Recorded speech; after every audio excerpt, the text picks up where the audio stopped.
Hello student, good morning to all of you. Today I will discuss chapter first, some basic concept of chemistry, class 11th. Remaining some topics, properties of matter.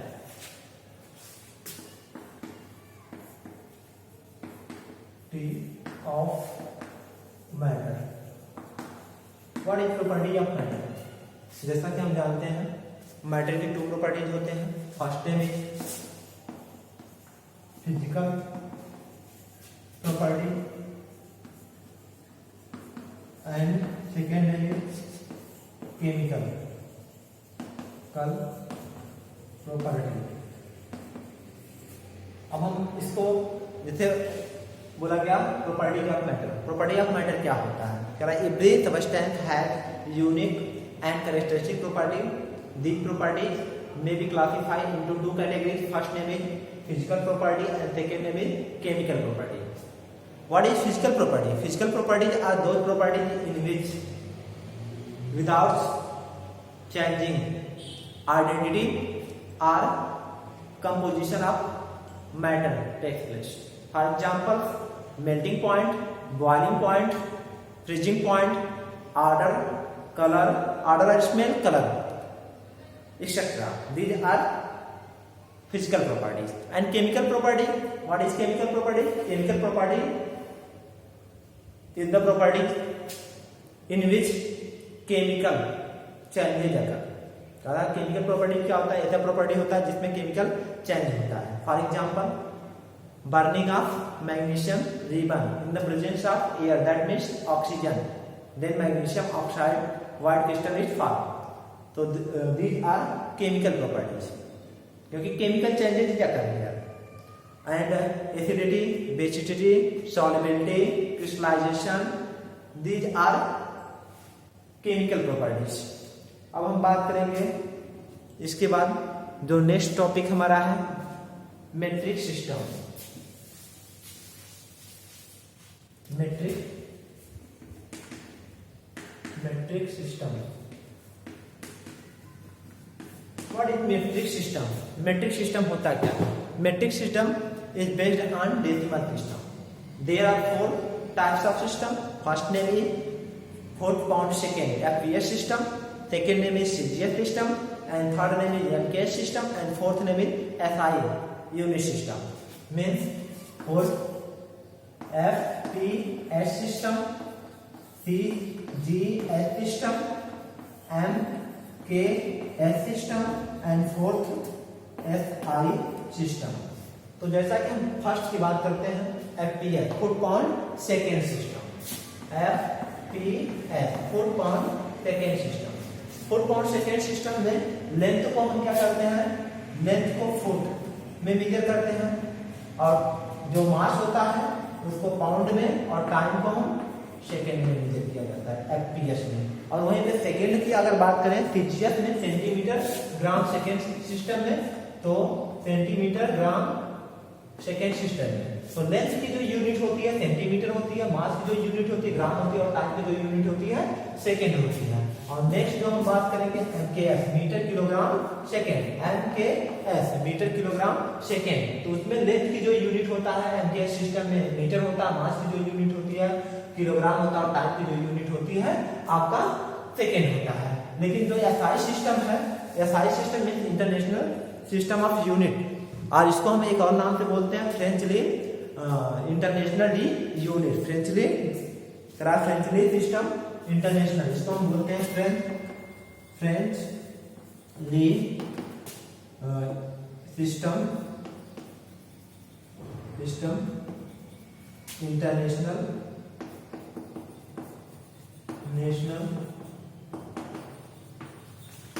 D unit. और इसमें आपके SI unit system है 7 based unit. और 7 based unit जो होते हैं उनको हम आपको बता रहे हैं क्या क्या होते हैं. 7 based unit SI has 7 base unit. 7 base unit. Serial number physical quantity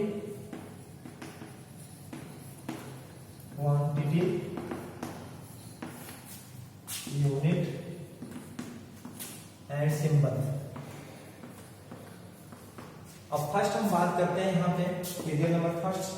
जैसे हमारा लेंथ हो गया, लेंथ को हम जो यूनिट होता है मीटर होता है और इसको हम एम से रिप्रेजेंट करते हैं।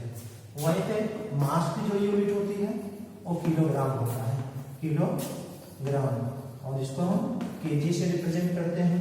और वहीं पे तीसरा जो टाइम होता है, टाइम की जो यूनिट होती है वो सेकेंड होता है, सेकेंड, और इसको हम ऐसे रिप्रेजेंट करते हैं। फोर्थ जो होता है टेम्परेचर, टेम्परेचर की जो यूनिट होती है वो होता है आपका केल्विन, और केल्विन को कैसे रिप्रेजेंट करते हैं। पांचवा जो होता है mass of the substance, mass of the substance, mass of substance को हम किससे रिप्रेजेंट करते हैं, मोल में, और मोल में, और यहाँ पे आपका मोल हो गया। उसके बाद 6 आपका इलेक्ट्रिक करंट हो गया। इलेक्ट्रिक करंट को हम एम्पियर एल में रिप्रेजेंट करते हैं, और एम्पियर का क्या होता है ए से रिप्रेजेंट करते हैं। और सातवां जो होता है ल्यूमिनस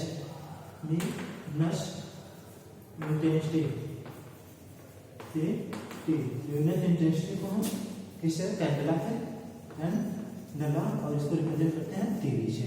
तो ये आपका 7 बेस्ड यूनिट हो गया, ठीक है। एसआई की जो 7 बेस्ड यूनिट है ये आपके हो गया। अब हम आगे जो हमारा नेक्स्ट पॉइंट है उसको हम बनाएंगे prefix in SI system. Prefix जो है उसको भी जान लीजिए कौन कौन से प्रीफिक्स हैं जो कि आपको चेंजिंग करने में बहुत ही डिफिकल्टी होता है, चाहे फिजिक्स हो चाहे केमिस्ट्री हो। जो फिजिकल केमिस्ट्री पढ़ेंगे उसमें भी है, और नहीं तो फिजिक्स में इसका बहुत बड़ा ही यूज होता है, इन सब का जो मैं बता रहा था। अब देखा जाए prefix in SI system, prefix in SI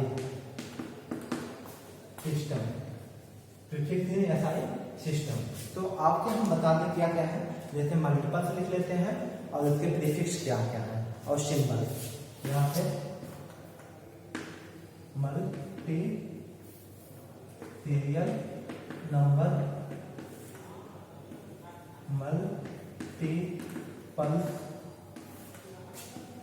prefix and symbol. जैसा कि हम बात करते हैं, अगर हम बात करें तो आपका हुआ है 10⁻⁻12, जिसको हम बोलते हैं पीको। क्या बोलते हैं, पीको, और पी को, और इसको बोलते हैं पी से रिप्रेजेंट करते हैं। दूसरा जो है 10⁻⁻9, इसको बोलते हैं नैनो, और इसको इस्मालियन से रिप्रेजेंट करते हैं। थर्ड जो होगा 10⁻⁻6, जिसको हम बोलते हैं माइक्रो, और माइक्रो को म्यू से रिप्रेजेंट करते हैं। और उसके बाद फोर्थ जो होता है 10⁻3, इसको हम बोलते हैं मिली, और मिली को इस्माल एम से रिप्रेजेंट करते हैं। पांचवा 10⁻2 को बोलते हैं, 10⁻2 को हम बोलते हैं सेंटी। क्या बोलते हैं, सेंटी, और सेंटी को पी से रिप्रेजेंट करते हैं। और इसके बाद आपका हो गया 6 जो हो गया 10⁻1, सेंटी के बाद आपका डेसी हो गया, डेसी, और डेसी को हम डेसी। और इसके बाद 7 जो होगा 10⁻1, और इसको हम बोलते हैं डेका, और डेका को डी से रिप्रेजेंट करते हैं। डेका हो गया, डेका के बाद आपका क्या हो गया, हेक्टो, ये तो हो गया। अब इसके बाद 7 के बाद 8 जो होगा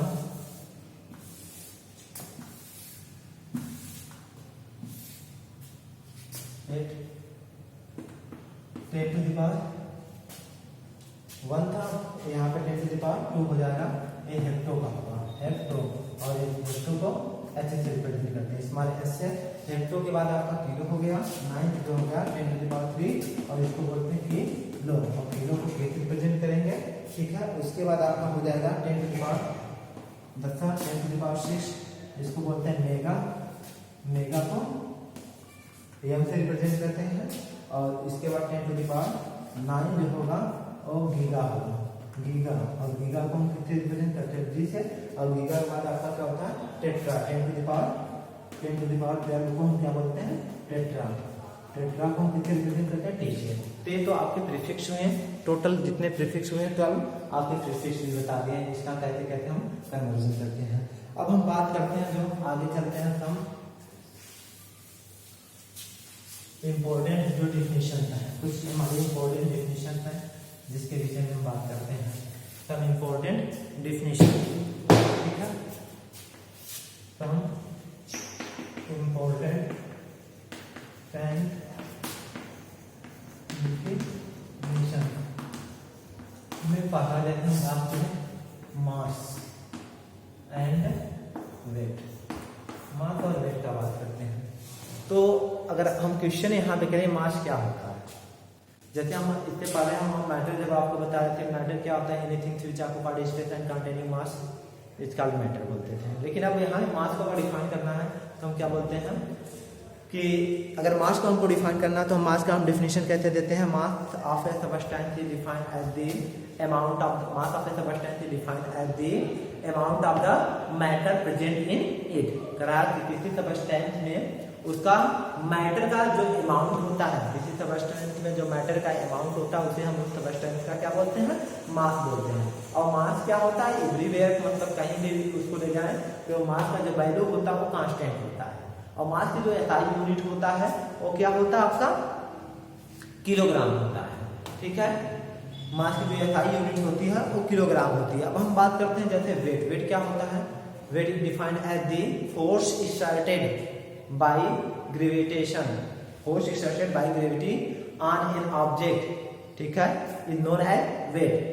and weight का जो वैल्यू होता है वो एवरीवेयर, मतलब प्लेस टू प्लेस सेम नहीं होता, कांस्टेंट नहीं होता है, क्योंकि ये डिपेंड किसके ऊपर करता है, ग्रेविटी के ऊपर। ग्रेविटी हमारा क्या है, अगर मतलब हम अप जाएं या डाउन जाएं या सेंटर पे जाएं या सरफेस पे जाएं तो वहां पे ग्रेविटी चेंज होता है। जब ग्रेविटी चेंज होता है तो जो उसका वेट होता है, जो फोर्स एक्सर्टेड होता है ग्रेविटी के द्वारा ऑन एन ऑब्जेक्ट, वो क्या होता है, चेंज होता है। तो हम कह सकते हैं कि वेट हमारा क्या होता है, एवरीवेयर सेम नहीं होता, मतलब सब जगह समान नहीं होता है, और डिफरेंट प्लेस पे डिफरेंट शो करता है, क्योंकि ड्यू टू ग्रेविटी। अब हम बात करते हैं इसका जो एसआई यूनिट होता है वेट का, वो न्यूटन होता है। SI unit of the weight in Newton.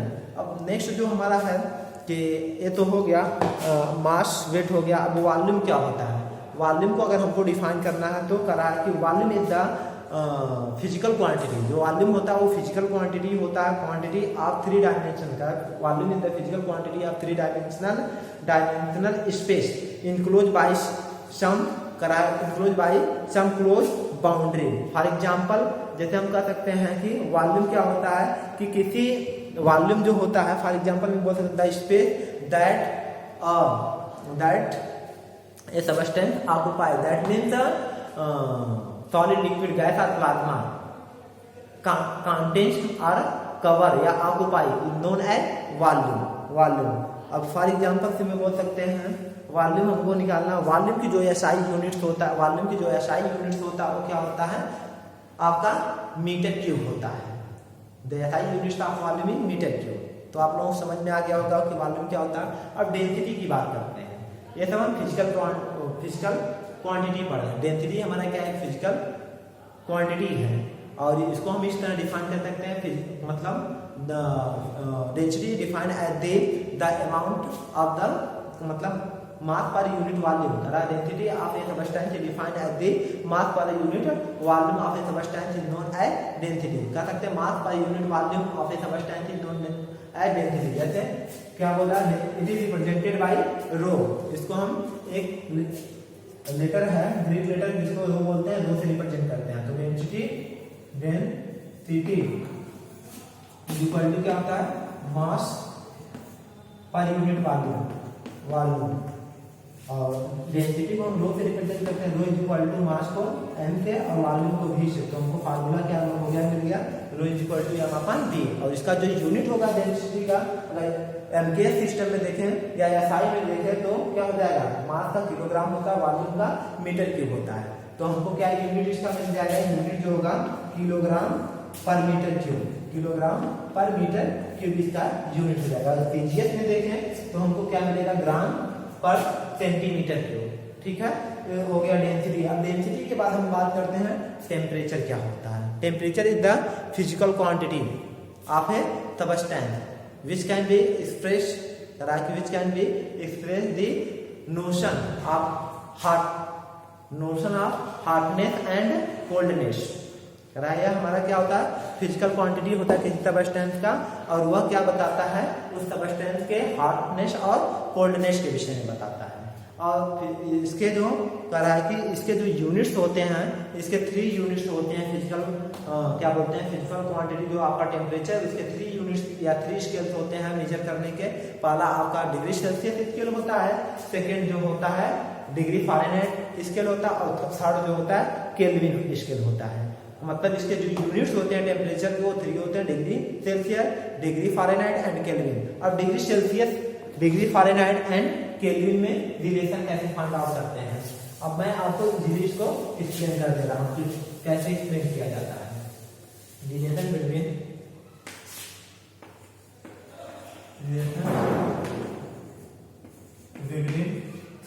Degree Celsius, degree Fahrenheit and kelvin.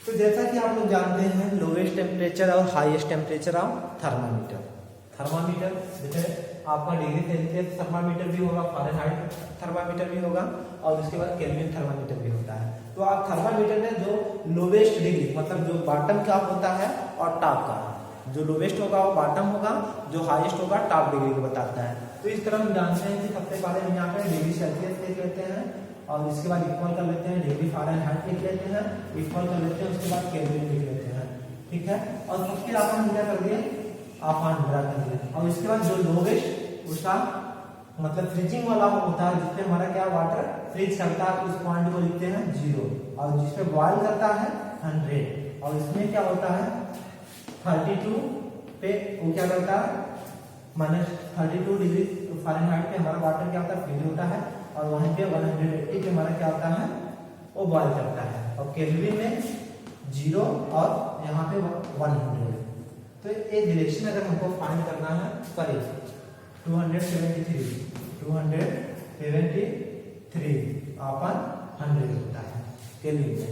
तो हम यहाँ से 3 रिलेशन पा गए। अब हमको डिग्री सेल्सियस से फ़ारेनहाइट में चेंज करना है, तो ये फर्स्ट, इसको सेकेंड मान लेते हैं, और इसको थर्ड मान लेते हैं। अगर हमको रिलेशन फाइंड करना है तो डिग्री सेल्सियस और फ़ारेनहाइट में relation between degree Celsius and Fahrenheit. Degree Fahrenheit तो हम फर्स्ट और सेकेंड को लेकर सॉल्व कर लेते हैं, फर्स्ट और सेकेंड को। तो डिग्री सेल्सियस -0 अपन 100 इक्वल टू डिग्री फ़ारेनहाइट -32 अपन 180। तो हम बेटा यहाँ पे डिनोमिनेटर का दोनों का एचसीएफ निकालते हैं। एचसीएफ क्या हो गया, 20 है, 25 जा और 29 जा। अब इसके बाद हम क्या करते हैं, डिग्री सेल्सियस, अब यहाँ पे अगर हमको Celsius, degree Celsius equal to क्या हो जाता है 5/9 F - 32। ये तो हो गया डिग्री सेल्सियस और फ़ारेनहाइट में रिलेशन हो गया। और वहीं पे हम कहते हैं कि डिग्री सेल्सियस और केल्विन में अगर हमको रिलेशन निकालना है, means degree Celsius and Kelvin में रिलेशन निकालना है, जो दूसरा है, तो उस कंडीशन में हम कैसे निकालते हैं कि फर्स्ट और थर्ड को ले लेते हैं। मीन्स डिग्री सेल्सियस अपन 100 इज इक्वल टू केल्विन 273 अपन 100। 100 से 100 दोनों को डिनोमिनेटर से कैंसिल हो जाएगा। डिग्री सेल्सियस इक्वल टू क्या आ जाता है, K - 273। तो यहाँ आपको डिग्री सेल्सियस से केल्विन में बदलना है, तो हमको क्या करते हैं, जो केल्विन का डिग्री सेल्सियस केल्विन में से हम क्या करते हैं 273 माइनस कर देते हैं, तो हमको डिग्री सेल्सियस मिल जाता है। अब केल्विन में बदलना है तो उस कंडीशन में हम क्या करते हैं, डिग्री सेल्सियस में हम 273 ऐड कर देते हैं। अब वहीं पे हम अब बात करें फर्स्ट का सेकेंड के साथ रिलेशन हो गया, फर्स्ट का थर्ड के साथ रिलेशन हो गया। अब सेकेंड का हम थर्ड के साथ रिलेशन निकालना मीन्स अगर हमको फ़ारेनहाइट क्या बोलते हैं, फ़ारेनहाइट और केल्विन में रिलेशन निकालना, डिग्री फ़ारेनहाइट एंड केल्विन में, उस कंडीशन में सेकेंड और थर्ड को लेते हैं। मीन्स डिग्री फ़ारेनहाइट -32 अपन 180 इक्वल टू K - 273 अपन 100। तो ये शेप क्या आता है, इसका 20 आता है, 29 जा और 25 जा। तो ये हमको मिल जाता है यहाँ पे degree Fahrenheit is equal to 9/5 k minus 273 3 plus 32। तो ये आपका रिलेशन मिलता है, इस रिलेशन में हम चेंज कर लेते हैं। ठीक है, थैंक यू स्टूडेंट। अब मिलेंगे हम नेक्स्ट वीडियो में। ठीक है।